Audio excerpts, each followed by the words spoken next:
এমন একটা জিনিস যেটা ছাড়া আমরা আমাদের জীবনের কোনো কিছুই কল্পনা করতে পারি না। মূলত এই দুনিয়াটাই টিকে আছে সম্পর্কের উপরে।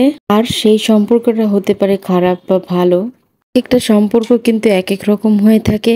কোনোটা বাবা মায়ের সম্পর্ক, কোনোটা বাবা ছেলের সম্পর্ক, কোনোটা মায়ের ছেলের সম্পর্ক, আবার কোনোটা ভাই বোনের সম্পর্ক। এরকম কিন্তু সম্পর্কের কোনো শেষ নেই। তাকে ছেড়ে কিন্তু কোনোটাকেই বাদ দেওয়া যায় না। আসসালামু আলাইকুম সবাইকে, আশা করি সবাই ভালো আছো। আলহামদুলিল্লাহ আমিও ভালো আছি।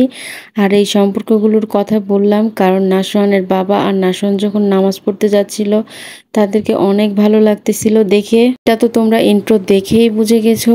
তো সবাইকে জুম্মা মোবারক। সকালে ঘুম থেকে উঠেই চলে গিয়েছিলাম কবুতরের ঘরের কাছে, আর সেই বাচ্চা দুটোকে তো তোমাদের দেখালাম। তারপর কালকে বাজার করেছিলাম, সেগুলো আমি তোমাদের সাথে একটু শেয়ার করলাম। আর এইখানে হচ্ছে পাঁপড়, এইগুলো আমি রোদে দিব। পাঁপড় বানানোর কিন্তু এটাই উপযুক্ত সময়, প্রচণ্ড পরিমাণে রোদ আছে সেই জন্য। আর এগুলো কিন্তু আমি বানাই নাই, আমাকে একটা ভাবি দিয়ে গিয়েছিল। তো ভাবলাম যে একটু রোদে দেই। আর এইখানে হচ্ছে আমি চিংড়ি মাছ নিয়ে আসছিলাম, সেইগুলোই বাছতেছিলাম। এগুলো হচ্ছে বড় লোকদের খাবার, যদিও বা আমি অল্প একটু নিয়ে এসেছিলাম। আর চিংড়ি পরিষ্কার করার পরে দেখো যে অর্ধেক চিংড়ি আর অর্ধেকই তার ময়লা ফেলে দিতে হবে। তো আমি দুষ্টামি করে এগুলোকে বন্টন করতেছিলাম যে 250 টাকার মাছ নিয়ে এসছে, তো তাতে কি হয়েছে, মিনিমাম 6 দিন এটাকে চালাবো। আর বাজার করে আসার পরে যে পলিথিনের গিট্টু খুলতে আমার খুব বিরক্ত লাগে, তাই এরকম করে মাঝে মধ্যে আমি ছিঁড়ে ফেলে দেই। এরপর গ্যাস থাকবে না জন্য আমি তাড়াহুড়া করে আগে রান্না করতে চলে গিয়েছি। তো এখানে আমি যেহেতু আজকে চিকেন রান্না করব, সেই জন্য আলুগুলোকে আগে ভেজে নিচ্ছি। আর আমার কাছে আলু ভেজে দিলে পরে সবচেয়ে বেশি মজা লাগে। আসলে আমি যখন যেভাবে রান্না করতে ইচ্ছে করে তখন সেভাবেই রান্না করে থাকি। কখনো বা আমার মাংস ভুনা খেতে ভালো লাগে, কখনো বা মনে হয় যে একটু আলু দিয়ে রান্না করি। সবকিছু আমার মুডের উপর নির্ভর করে। মশলাগুলো কষাতে গিয়ে দেখি যে গ্যাস আস্তে আস্তে কমে যাচ্ছে, হয়তো বা মাংসটা আমি এখানে রান্না করতে পারবো না।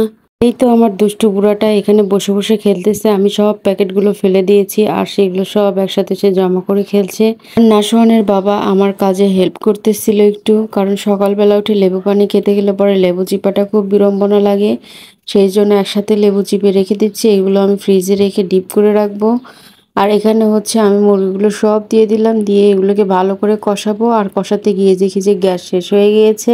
তো কি আর করার। আর এখানে হচ্ছে টেবিলে সব কিছু ছড়ানো ছিটানো আছে, কারণ আমি আজকে একটু ঘর গোছাচ্ছি। আর ঘর গোছাতে গেলে পরে এরকমই হয়, কিছুক্ষণ পরে আবার গুছাই ফেলবো ইনশাল্লাহ।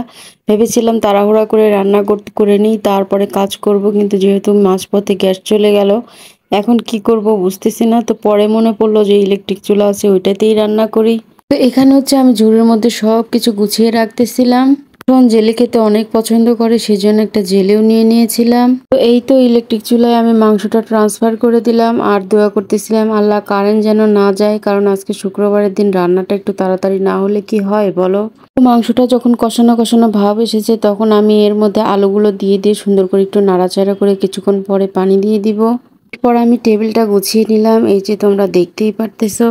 আর এই তো মাংস কষানো হয়ে গেলে পরে আমি এর মধ্যে পানি দিয়ে দিয়েছি, তারপর নাড়াচাড়া করে আমি ঢাকনা দিয়ে দিব। আর ওইদিকে হচ্ছে নাশওয়ান আর নাশওয়ানের বাবা রেডি হচ্ছে, নামাজ পড়তে যাবে তারা। তো যাই হোক, তারপর এখানে আমি একটু পোলাও রান্না করব ভেবেছিলাম। তো আগের থেকে মটরশুঁটি ছিল ফ্রোজেন করা, সেটাও একটু দিয়ে দিলাম পোলাওর মধ্যে। আর এই যে আমার বাবা সোনাটা এখন নামাজ পড়তে যাবে, তার বাবার আগেই রেডি হয়ে গিয়েছে এবং তার বাবার জন্য অপেক্ষা করছে। মাশাল্লাহ বলতে কেউ ভুলবেন না। আর হচ্ছে আমার ছেলের জন্য একটু দোয়া করবেন সবাই। তো এখানে হচ্ছে আমি পোলার চালের মধ্যে পানি দিয়ে দিয়েছিলাম, তারপরে এই তো সুন্দর ঝরঝরে রান্না হয়ে গেছে।